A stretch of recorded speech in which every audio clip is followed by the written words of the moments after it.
Contestation des résultats de la présidentielle de la RDC, la période du dépôt des recours à la Cour constitutionnelle a débuté ce mardi.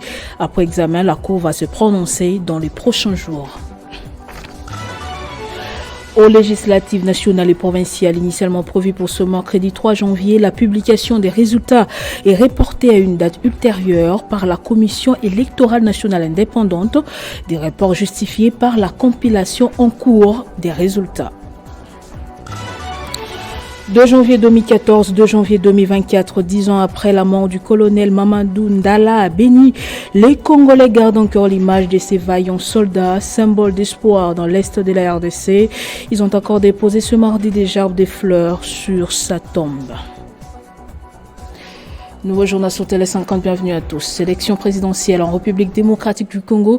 C'est ce mardi qu'a débuté la période du dépôt des recours à la Cour constitutionnelle en contestation des résultats publiés par la Commission électorale nationale indépendante. La Cour doit normalement les examiner et se prononcer d'ici la fin de la semaine prochaine. La Commission électorale nationale indépendante a proclamé les résultats provisoires de la présidentielle, annonçant la victoire du président Félix Tshisekedi. De cette proclamation des résultats provisoires, les candidats qui comptent contester ces résultats provisoires disposent d'un délai de 2 jours pour saisir la Cour constitutionnelle. C'est conformément à l'article 73 de la loi électorale qui précise ceci.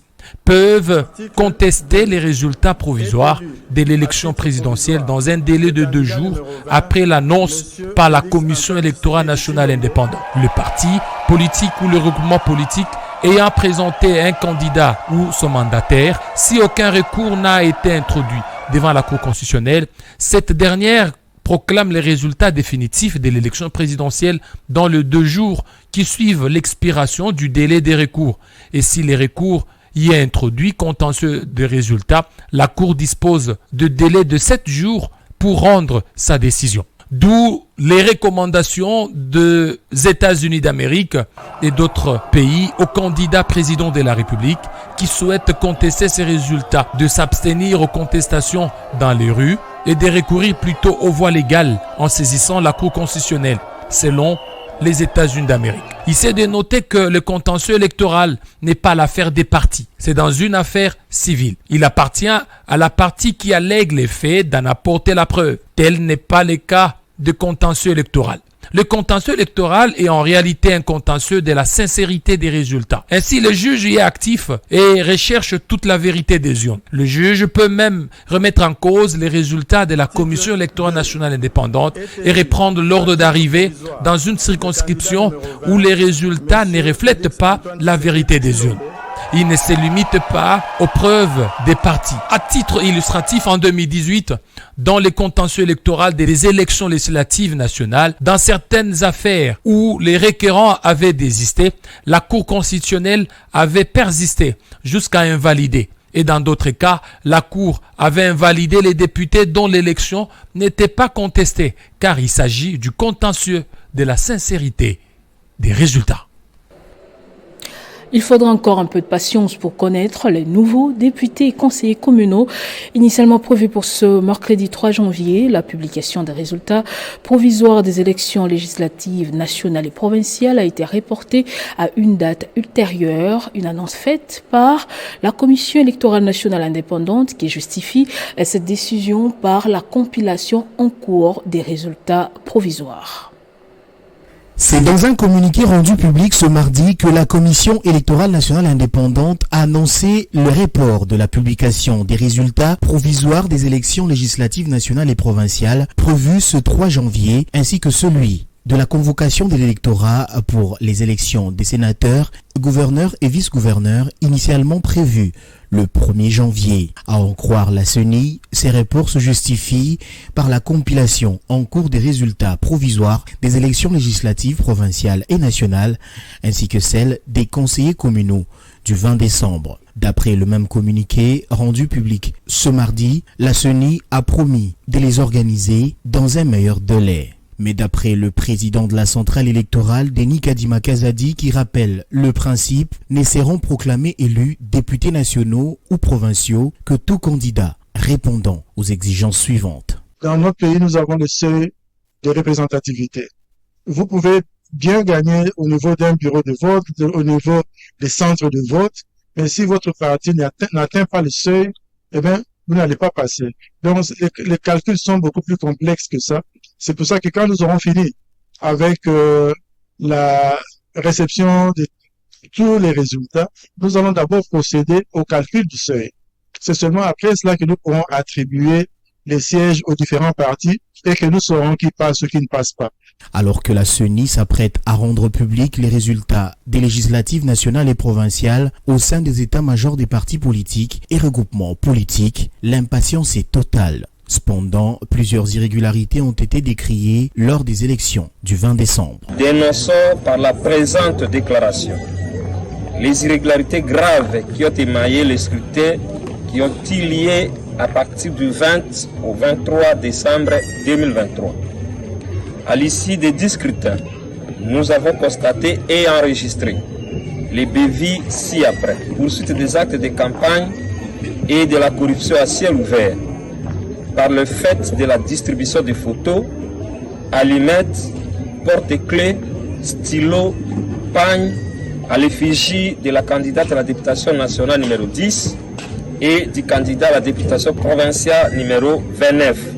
Nous, collectif des candidats à la députation provinciale de la circonscription électorale de Bambessa, exigeons de la part des instances compétentes ce qui suit. Annulation pure et simple des résultats de vote des candidats numéro 10 à la députation nationale et du candidat numéro 29 à la députation provinciale. La Commission électorale nationale indépendante, qui a déjà mis en place une commission d'enquête pour identifier tous les cas d'irrégularité, promet d'apporter toutes les réponses aux préoccupations soulevées par l'opposition et les religieux. Et pendant ce temps, au ministère de l'Industrie, après les fêtes, c'est la reprise de travail ce mardi. Le ministre Julien Paluku, qui s'est réjoui de la réélection du chef de l'État, a appelé ses collaborateurs à se remettre au travail en doublant les efforts, car le second mandat de Félix-Antoine Tshisekedi est axé sur les actions grâce à l'Ambo. Pas de repos pour le ministre de l'Industrie.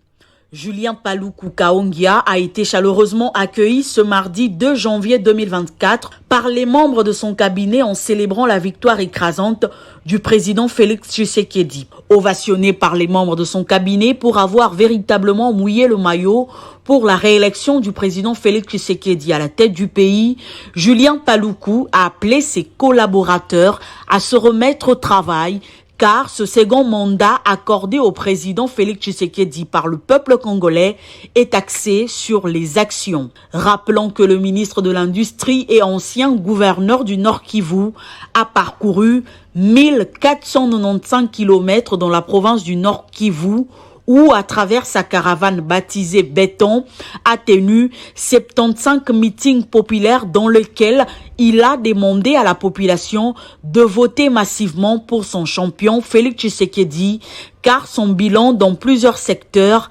méritait une réélection. En véritable homme de terrain, Julien Paluku Kaongia a eu à défier les escarpements et ravins en prenant la moto pour aller prêcher le candidat Félix Tshisekedi dans le Congo profond. L'autorité morale du parti politique Burek et président du regroupement politique Alliance Bloc 50, candidat député national dans le territoire de Lubero, se dit fier d'être parmi les warriors qui ont mouillé le maillot pour la réélection du président Félix Tshisekedi.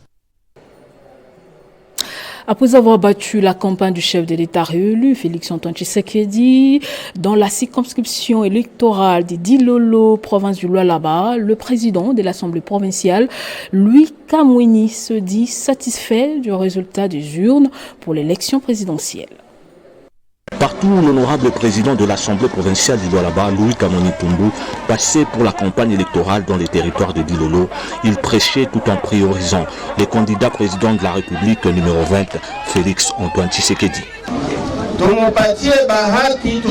Donnons-lui une nouvelle chance pour développer davantage notre entité. Voilà pourquoi je vous recommande de voter pour le numéro 20 à la présidence. Numéro combien? Une fois dans le bureau de vote, appuie tout d'abord sur le numéro 20, celui le chef de notre plateforme de l'Union sacrée. À la proclamation des résultats, Louis Kamoni Toumbo n'a pas voilé sa satisfaction. Monsieur le Président de la République, chef de l'État, je suis particulièrement très heureux de vous présenter mes très vives félicitations à l'occasion de votre succès. Suite au score que vous avez pu réaliser. Ainsi, nous allons ensemble, comme vous l'avez dit vous-même dans votre discours, continuer avec notre programme commun, celui du programme local de développement de 145 territoires, le programme de la gratuité de l'enseignement et d'autres programmes. Congolais debout pour la démocratie et l'autodétermination, parti politique de l'Union sacrée de la nation, dont il est l'autorité morale, se range ainsi derrière Félix-Antoine Tshisekedi pour le nouveau quinquennat. Au nom de toute la population du territoire des Kanyama dans la province du Olomami, ainsi que de son parti politique Front National des fédéralistes du Congo, Marcel Ilunga, chargé des suivis de la campagne de la team Fachivan dans cette partie du pays, salue la réélection de Félix-Antoine Tshisekedi à la magistrature suprême. Des félicitations lues dans cette déclaration ce 2 janvier. À l'occasion de votre écrasante réélection à la magistrature suprême de notre pays, la RDC, j'ai saisi de cette opportunité pour vous présenter, au nom de toute la population du territoire de Kanyama, ma circonscription électorale dans la province du Olomami et au mien propre, mes très sincères et chaleureuses félicitations. Cette réélection, avec la mention distinction, est la preuve de l'adhésion de tous les Congolais en général et de la population de Kanyama en particulier à votre vision du peuple d'abord, qui prône l'amélioration des conditions de vie du dit peuple. La population de Kanyama, le seul territoire de tout le Grand Katanga, qui vous a placé à la tête de tous vos concurrents, est du reste consciente des lourdes tâches qui vous attendent et vous promet un soutien total et indéfectible pour la réussite de votre deuxième quinquennat. Par cette même occasion, je remercie toute la population de Kanyama qui a suivi le mot d'ordre que je lui ai donné à travers la campagne électorale menée pour le compte du candidat numéro 20, Fachi Béton pour les intimes.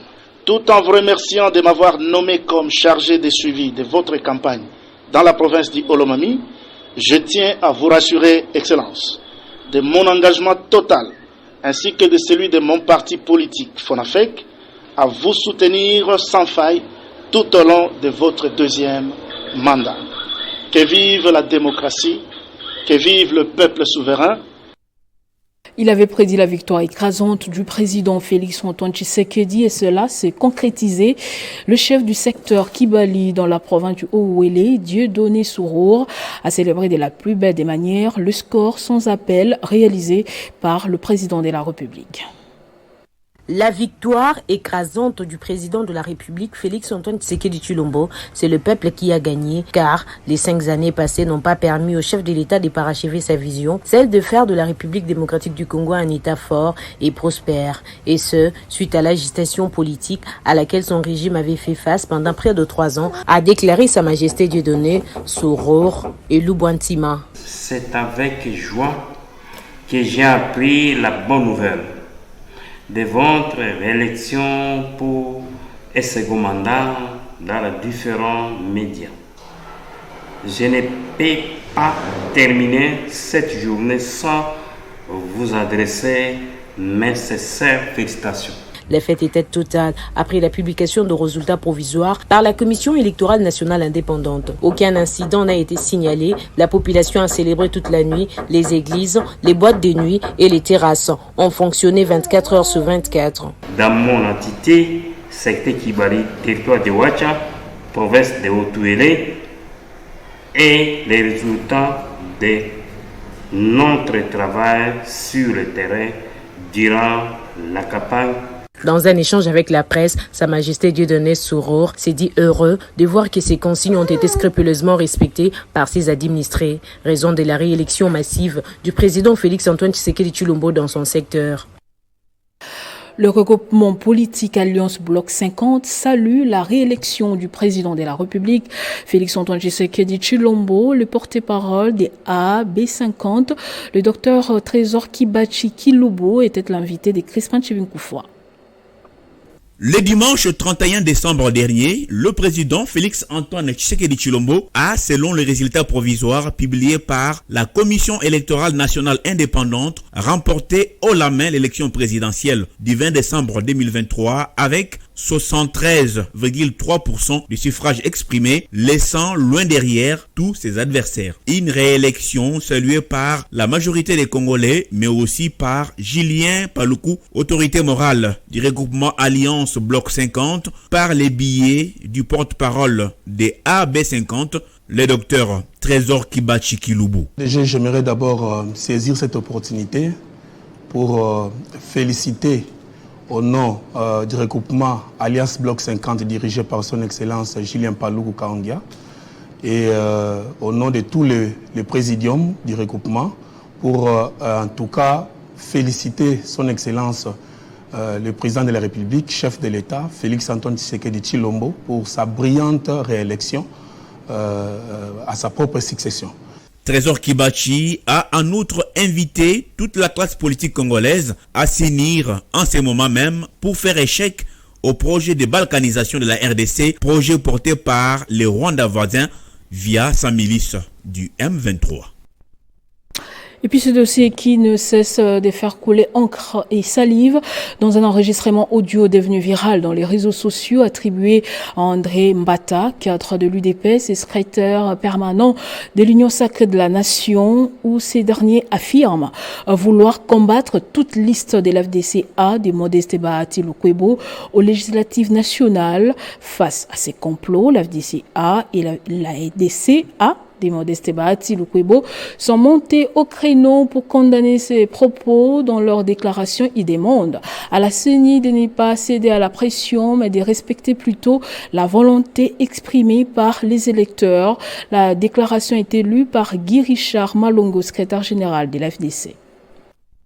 C'est avec indignation et stupéfaction que l'opinion nationale et internationale a auditionné un échange entre le candidat député national de l'AFDCA et M. André Mbata, aussi candidat député national de l'UDPS, dans la circonscription électorale de Dimbelenge au Kasaï central. Il y a peu, preuve qui met à nu le complot longtemps ourdi et mûri contre l'AFDCA et son autorité morale, le professeur Modeste Bahati Lukwebo. Le dit complot consiste à voler les sièges remportés par l'AFDCA à la députation nationale et provinciale au profit des cadres de son obédience, car l'AFDCA et l'AEDCA sont déterminés à défendre leurs droits et leurs sièges conformément à la volonté clairement exprimée par le peuple congolais en ces élections du décembre 2023 sur l'étendue du territoire national. L'AFDCA met en garde tout individu, quel qu'il soit, et peu importe son rang social, économique et politique, qui s'adonnerait le pouvoir et l'autorité de tripatouiller les résultats de décembre 2023. C'est ici le lieu de rappeler que l'AFDCA a bravé les intempéries et avait parcouru dans les villes, quartiers, villages et localités ainsi que des vallées et montagnes pour mobiliser les masses populaires envie d'adhérer à son programme politique et à la vision du chef de l'État, son Excellence Félix-Antoine Tshisekedi Tshilombo. Plus rien ne sera comme avant. Aucun membre ni cadre de nos deux regroupements ne se laissera rouler par aucune organisation politique et sociale. Par ailleurs, l'AFDCA et l'AEDC demandent au président de la CENI et à tous ses collaborateurs de ne pas céder à toute forme de pression politique au risque de compromettre le bon travail exécuté à ce jour par l'organe électoral, lequel a permis d'obtenir les résultats présidentiels incontestables. L'AFDCA et l'AEDCA demandent à la justice d'interpeller M. André Mbata, dont les propos risquent de provoquer le soulèvement populaire suite à son obstination à la tricherie sur le fond de la haine et de la jalousie à l'encontre de l'autorité morale de l'AFDCA et l'AEDCA. Nous avons cité le professeur Modeste Bahati Lukwebo. À leur tour, les jeunes leaders de l'espace Bushibuavo vivant à Bukavu dans la province du Sud Kivu mettent en garde le premier vice-président de l'Assemblée nationale, André Mbata, pour avoir tenu ses propos discourtois qui ont fuité sur les réseaux sociaux contre le président du Sénat, Modeste Bahati Lukwebo. En même temps, ce jeune leader attend du président de la République la nomination de l'un des leaders du Sud Kivu à la tête de la primature congolaise, car le Sud Kivu, selon eux, représente une grande force au sein de l'Union sacrée de la nation.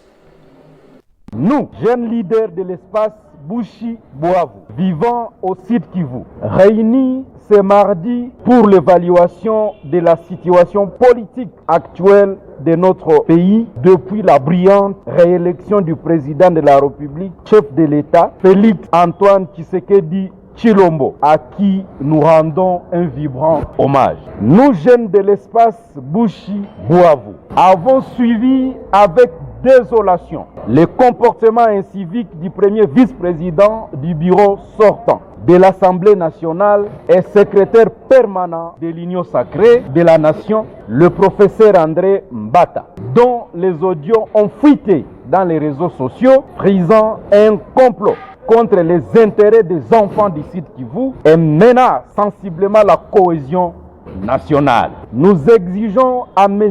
André Mbata de présenter des excuses, non seulement à l'honorable sénateur Modeste Bahati Lukwebo, mais aussi au présidium de l'Union sacrée de la nation et à la population du Sud Kivu. La jeunesse de l'espace Bushibuavo rappelle à André Mbata que le Sud Kivu a toujours joué un rôle très important dans l'histoire politique de la RDC à travers ses fils, à l'instar de Vital Kamerhe et Modeste Bahati Lukwebo. La jeunesse de l'espace Bushibuavo rappelle au chef de l'État que vu la force politique de la province du Sud Kivu et l'engagement de ses fils, Modeste Bahati Lukwebo, Vital Kamerhe et autres qui se sont investis pour sa réélection en date du 20 décembre 2023. Attendons de lui la nomination de l'un de ses fils du Sud Kivu comme Premier ministre du futur gouvernement. Je le disais au sommaire, cela fait 10 ans aujourd'hui depuis la disparition du soldat du peuple. Le général Mamadou Ndala a battu lâchement à Beni au Nord Kivu. Ce mardi, plusieurs fleurs ont été déposées sur sa tombe et les Congolais ont été appelés à suivre son exemple de patriotisme pour défendre la nation. Grâce à Lambo.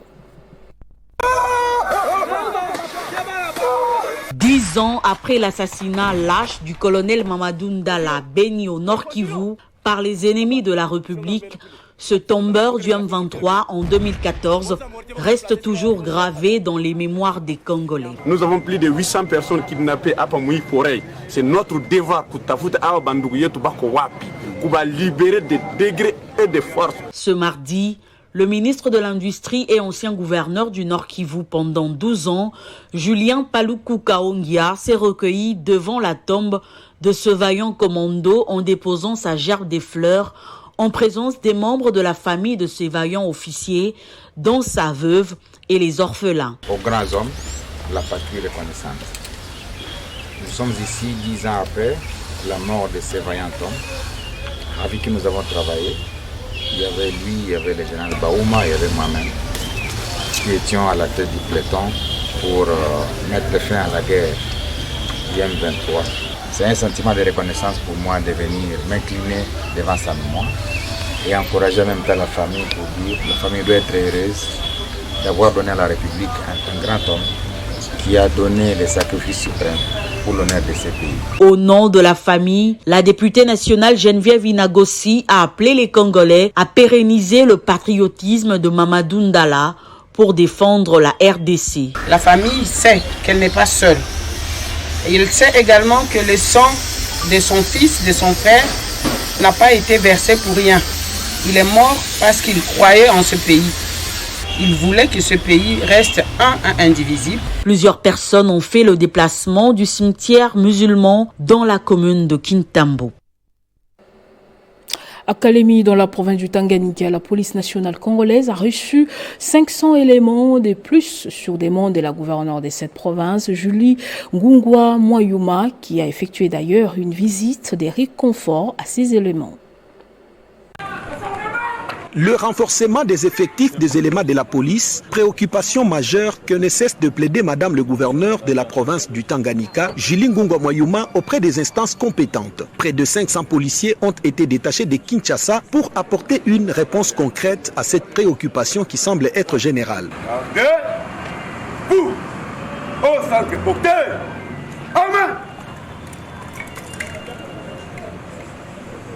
La chef de l'exécutif provincial qu'accompagnait le commissaire provincial de la paix NC Aimé Claude Wassongoloa a visité ce mardi 2 janvier ces éléments pour qui elle a aménagé un cadre d'abri digne et un appui logistique de première nécessité. L'objectif de cette visite était de se rendre compte de l'état d'avancement des travaux d'aménagement de ces sites et sensibiliser ces policiers à se retrouver à l'aise chez eux et accomplir leur mission de sécuriser la population et ses biens.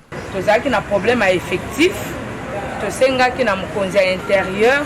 Ayoki biso atindi bino awa ngai nayebi ke bisika ba policier bazalaka pe kimia ezalaka na sécurité ezalaka boza awa pona ko sécuriser bato na biloko na bango vraiment bozala kimia na lingi ke bisika bino bozo zala pe ezala bien assaini. Cette visite de l'autorité provinciale du Tanganyika a renforcé davantage le moral de ces éléments de force de l'ordre qui vont désormais appliquer leur serment sous les drapeaux en faveur du bien-être de la population du Tanganyika.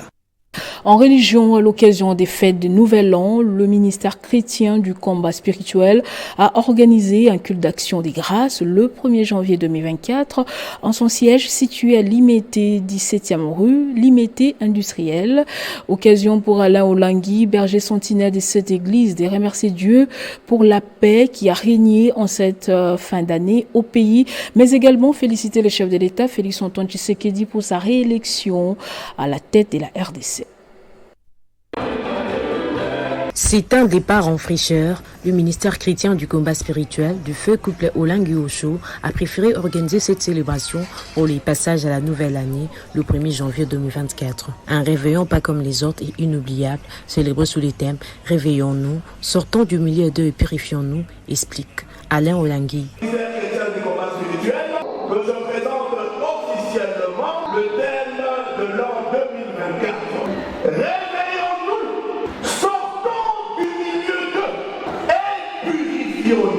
Les bergers sentinelles de cette église a ensuite pris parole pour saluer la victoire écrasante du chef de l'État Félix Antoine Tshisekedi Tshilombo à la présidentielle du 20 décembre dernier, mais aussi lui présenter ce vœu de nouvel an. C'est un thème émanant du Seigneur qui nous rappelle, nous les chrétiens, que nous devons toujours être prêts sur terre pour hériter notre Jérusalem céleste. J'aimerais féliciter le président Félix Antoine Tshisekedi Tshilombo de sa réélection.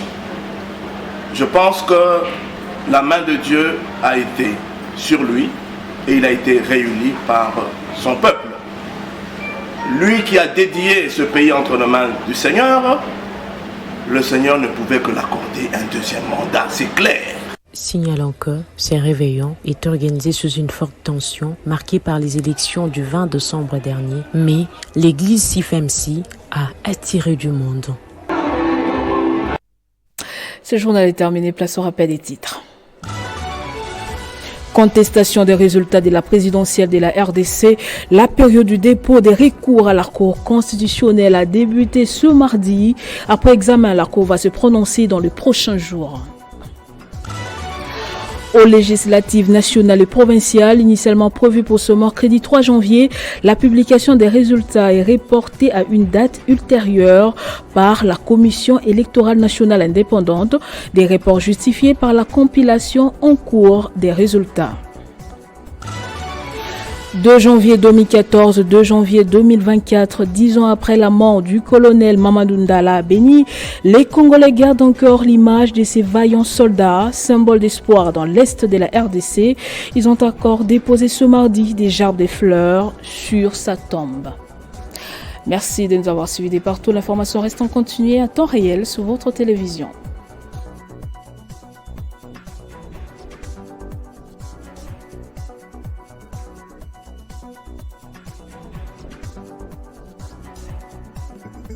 Retrouvez toute l'actualité en continu sur www.tele50.cd.